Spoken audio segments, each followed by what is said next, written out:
الرحیم۔ السلام علیکم ورحمۃ اللہ وبرکاتہ۔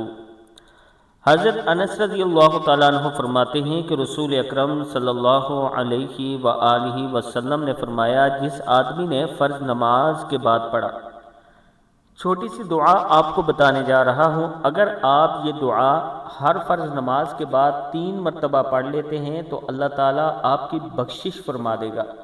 دعا بہت مختصر ہے، چھوٹی سی ہے، چند سیکنڈ لگنے ہیں آپ کے، اور آپ یہ دعا پڑھ لیا کریں گے۔ دعا ہے سبحان اللہ العظیم وبحمدہ لا حول ولا قوة الا باللہ۔ سبحان اللہ العظیم وبحمدہ لا حول ولا قوة الا باللہ۔ اگر آپ یہ پڑھتے ہیں تو انشاءاللہ اللہ تعالیٰ آپ کے گناہ بخش دے گا۔ اگر کوئی آدمی فرض نماز کے بعد یہ دعا پڑھے وہ بخشا بخشایا کھڑا ہوگا۔